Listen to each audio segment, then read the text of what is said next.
नमस्कार, मैं हूं नीलू। तो देखिए, ट्रंप और पुतिन के बीच बातचीत हुई और कहा जा रहा था कि बहुत सारी समस्या का हल यहां से होगा। और अगर मुकम्मल नहीं होती है या फिर अगर बातचीत किसी तरह से डिरेल हो जाती है तो फिर इसका नुकसान भी बहुत ज़्यादा होने वाला है। अब इसी बीच इस बातचीत के बाद ईरान ने एक बड़ा ऐलान कर दिया है। ईरान ने किस तरह का ऐलान किया है, ईरान अब इसे लेकर क्या सोच रहा है, बातचीत करने के लिए मयंक मेरे साथ है। मयंक, दोनों की बातचीत हुई थी। कहा यह जा रहा था कि अगर सारी समस्या जो भी है इस वक्त, जो हालात इस वक्त बने हुए हैं, चाहे वो रूस और यूक्रेन के बीच वॉर हो या टैरिफ हो, बाकी बहुत सारी चीज़ों को लेकर, लेकिन अब जिस तरह से बातचीत का रुख है उस बीच अगर ईरान अगर कुछ कह रहा है तो वो बात क्या है जिसको लेकर ईरान कह रहा है और उसने एक बड़ा ऐलान किया। बड़ी बात ये थी कि जब टॉक्स हुई ट्रंप और पुतिन की, इसमें दो बातें थी। पहला तो फर्स्ट मुद्दा तो यूक्रेन का ही था ऑफ कोर्स, कि यूक्रेन में जो है सीज़ फायर कैसे होगा, या जो अब जेलेंस्की भी अमेरिका में है तो कैसे क्षेत्रों का आदान प्रदान कैसे होगा। रूस उस कब्जे को छोड़ना नहीं चाह रहा है जहाँ पे उसकी फोर्सेस अब हैं। इस बीच में ईरान की तरफ से देखिए, इसके बाद अगर कोई दूसरा सबसे बड़ा मुद्दा है वो है न्यूक्लियर और यूरेनियम एनरिचमेंट ईरान का, जो सबसे टेढ़ी खीर जो है वो अमेरिका के लिए इस समय है। दूसरा चैलेंज अब यूक्रेन वॉर और दूसरा है ईरान के साथ परमाणु टॉक्स। अब देखिए, इस मुलाकात के फौरन बाद जैसी ट्रंप और पुतिन की मुलाकात हुई, बल्कि इसी के बीच में ईरान की तरफ से एक बड़ा संदेश आया है। और ये बड़ा मैसेज है अली लारिजानी साहब जो है, जो हाल ही में ईरान की जो security supreme national security council है, इसके सेक्रेटरी बनाए गए हैं। इनकी तरफ से बड़ा बयान आया है और ये कह रहे हैं कि if the United States realises it can not defeat the Islamic Republic through war and then seek negotiations, we will respond positively. इनका कहना ऐसा है कि अगर अमेरिका को ये बात समझ आ गई हो कि वो युद्ध करके ईरान को नहीं हरा सकते, अगर ये बात अब तक अमेरिका अच्छे से समझ गया है कि भाई वो युद्ध करके ईरान को नहीं हरा सकते, अगर इस भावना के साथ आप अब आगे बढ़ते हैं तो हम आपको पॉजिटिवली रिस्पॉन्ड करने को तैयार हैं। ईरान हर मुद्दे पे बात करने को तैयार, लेकिन उसके पहले अमेरिका को ये बात अच्छे से समझ लेना चाहिए कि ईरान को आप युद्ध करके कभी नहीं हरा सकते। ये बात अली लारिजानी साहब की तरफ से आई है, जो हाल ही में लेबनान की यात्रा पर थे। जिस तरह से हिजबुल्ला से, एक तरह से उन्होंने ये भी कह दिया है कि युद्ध की आप सोचिए भी मत। बिल्कुल। तो इनकी तरफ से देखिए, असल में देखिए अभी हालात ये हैं कि ईरान में भी दो तरह के पॉइंट ऑफ व्यू सामने आ रहे हैं। एक हार्डलाइनर्स हैं जिनका कहना ऐसा है कि हमको किसी सूरत में अमेरिका से बात ही नहीं करनी चाहिए, और दूसरे थोड़े से मॉडरेट हैं जिनका ये कहना है कि हमको अमेरिका से बात करनी चाहिए लेकिन अपनी शर्तों पर बात करनी चाहिए। तो अब देखिए, ये दो ग्रुप बने हुए हैं ईरान में जिनका थोड़ा सा अलग पॉइंट ऑफ व्यू है। हालांकि दोनों इस बात को लेके एडमेंट है कि भाई बात हमारी शर्तों पे ही होगी, ईरान की शर्तों पे। हम अपनी शर्तों से हट के, जैसे कि न्यूक्लियर एनरिचमेंट है वो किसी सूरत में नहीं रोका जाएगा। उसके बाद कंपनसेशन की भी बात हो रखी है। अब देखिए, इस बीच में जो अली लारिजानी साहब का जो बयान आया है, ये ऐसे समय पे बयान आया है जब ट्रंप और पुतिन की मुलाकात हो रही है। देखिए, आपस में युद्ध भी है, सब कुछ है, लेकिन डिप्लोमेसी अपनी जगह है, युद्ध अपनी जगह है। देखिए, ये एक इंटरनेशनल डिप्लोमेसी से अगर बातचीत का हल निकलता है तो युद्ध की नौबत ही ना आए। अगर हल, देश नहीं चाहता, हाँ यही तो बात है कि अगर हल नहीं भी निकल रहा है, हाँ, देखिए हल नहीं भी निकल रहा है। देखिए, अभी पिछले इससे इतने समय से 6 दौर की बात हुई, कोई हल नहीं निकला, लेकिन इसका ये मतलब नहीं है कि आप बात को ही रोक दें, बात को ही रोक दें। तो देखिए, आप, इसलिए मैं बार बार इस बात को कहता हूं कि अगर आप पिछले 1 साल से देखें तो ईरान की बड़ी जबरदस्त डिप्लोमेसी रही। देखिए, युद्ध हुआ तो उन्होंने युद्ध में जो है ना सिर्फ इजराइल पे, तो जो हालात इजराइल के किए वो तो सबने देखा ही, अमेरिका को भी जवाब दिया। तो देखिए, ईरान की पॉलिसी बड़ी क्लियर थी कि भाई अगर आप युद्ध करना चाहते हो तो ठीक है, हम आपका स्वागत करते हैं, युद्ध करिए, हम आपसे लड़ेंगे, आपको जवाब देंगे। और नतीजा क्या हुआ सबने देख लिया।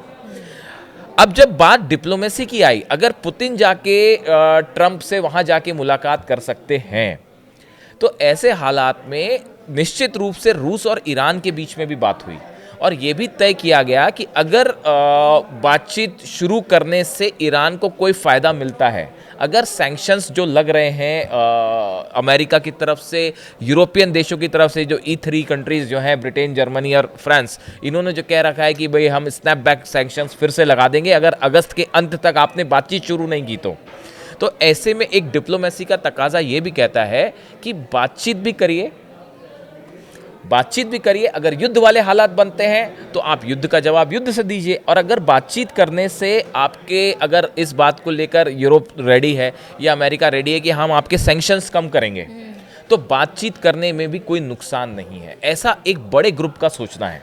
मतलब ट्रंप और पुतिन की बातचीत हुई और उसके बाद पुतिन और ईरान के बीच में भी बातचीत जिस तरह से आप बता रहे हुए, यानी कुल मिलाकर ये कहा जाए कि इस बातचीत को लेकर जो ट्रंप और पुतिन के बीच हुई, उसके बाद जो बातचीत हुई है वो सकारात्मक तरीके से आगे बढ़ रही है क्या? इसमें देखिए क्या हुआ कि जो बातचीत ट्रंप और पुतिन के बीच थी वो तो फेल हो गई। हाँ। फेल हो गई इन द सेंस कि उसमें यूक्रेन को लेकर सीज फायर नहीं हो पाया, उसमें जो है टेरिटरी जो रशिया को लेकर बातचीत थी, जेलेंस्की अभी तक उसके लिए राजी नहीं है। तो अगर आप देखें तो ये बातचीत एक प्रकार से अगर आप ऑन द ग्राउंड बात करें तो फेल हो गई। लेकिन जब क्या होता है कि दो देश के अगर राष्ट्रपति आपस में मिलते हैं, आप जब बैठ के बात करते हैं, देखिए उसमें रूस की तरफ से लावरोव उनके विदेश मंत्री थे, उनके एडवाइजर थे पुतिन के, साथ में मार्को रूबियो उस तरफ से थे, और ऐसे 3 on 3 जो मुलाकात हुई, तो सबसे बड़ी बात स्टीव विटकॉफ थे, जो सबसे ज़्यादा चर्चा जिस बात की है कि स्टीव विटकॉफ जो है वो हर बैठक में होते हैं।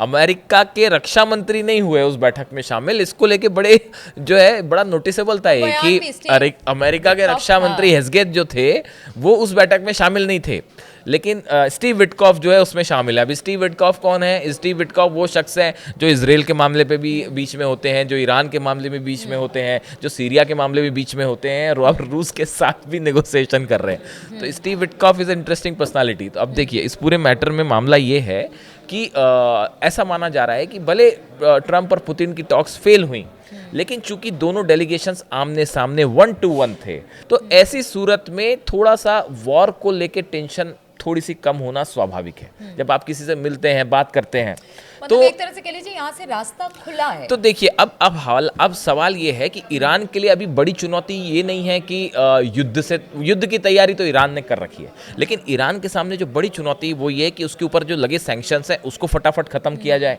जो इकोनॉमिक ग्रोथ के मामले में आप जीडीपी ईरान की तेजी से आगे बढ़े, ऑयल बिजनेस तेजी से आगे बढ़े, और ईरान का इंपोर्ट एक्सपोर्ट जितनी जल्दी अपने ट्रैक पे आता है उतना ईरान के लोगों के लिए अच्छा है। तो देखिए ये दोनों चीज़ें होती हैं, एक तो होता है जंगी हालात होते हैं, तो वो तो ईरान ने निपट लिया हो, तो अकेला ही काफ़ी था इसराइल के लिए, वो सभी जान रहे हैं। अब देखिए अब जब वॉर नहीं हो रहा है तब मेन कंसर्न आपका ग्रोथ होता है, और यही बात ऐसा देखिए ऐसा बताया जा रहा है कि supreme leader Ali Khamenei and Iran's political establishment have reached a consensus that renewed talks with Washington are vital for countries for the country. ये एक रॉयटर्स का सोर्स है जो ये कह रहा है कि ईरान की जो सुप्रीम काउंसिल है उसमें बैठक हुई, उसमें चर्चा हुई, और उसमें जितने एडवाइजर्स थे अली खामेनी साहब के वो भी थे, अली खामेनी साहब खुद भी संभवतः होंगे उस बैठक में, जिसमें इस बारे में पूरी विस्तार से चर्चा हुई, और जिसमें यही तय किया गया है कि अगर जंग वाली सिचुएशन बनती है तो हम करारा जवाब देंगे, तो हमारी मिलिट्री प्रिपरेशन तो चलती ही रहे,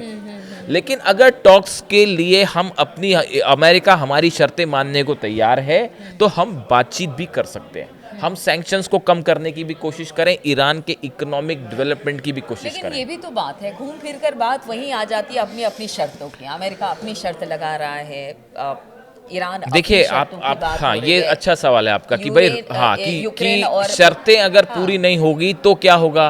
तो आप ये बताइए कि ट्रंप ने जो ये कह रखा था आने के बाद कि मैं जो है वो 2 दिन में रूस और यूक्रेन का युद्ध बंद करवा दूंगा, क्या वो बंद हो पाया?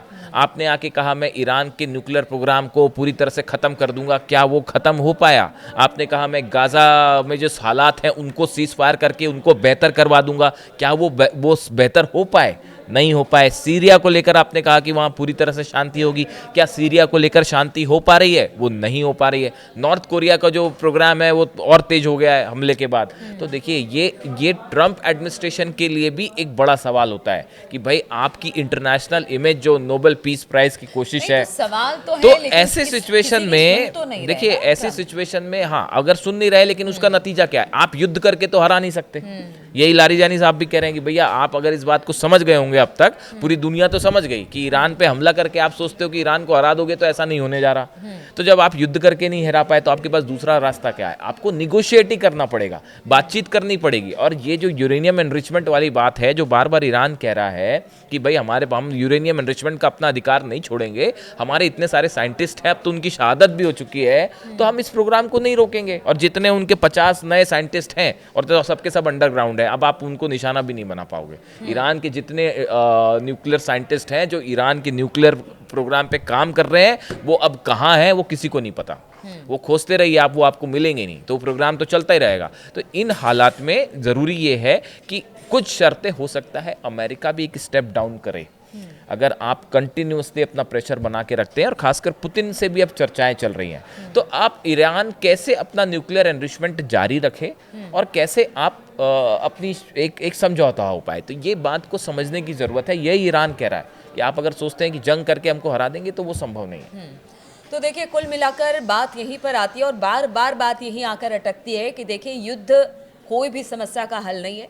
युद्ध करके देख लिया अमेरिका और इजराइल ने, ईरान पर बहुत सारे कहते हैं कि पहले सैंक्शन लगाए, उसके बाद युद्ध भी किया, लेकिन उसका कोई फायदा नहीं निकला। अब बातचीत के रास्ते के साथ समस्या का हल निकालने की ईरान बात कर रहा है, लेकिन क्या इसके लिए अमेरिका और ट्रंप तैयार हैं कि हाँ, उनकी शर्तों के आधार पर ही बातचीत को आगे बढ़ाया जाए? क्योंकि हालात तो अभी यही कह रहे हैं कि और युद्ध दुनिया नहीं चाहती है, इसलिए बीच का जो रास्ता है वो बातचीत का ही है।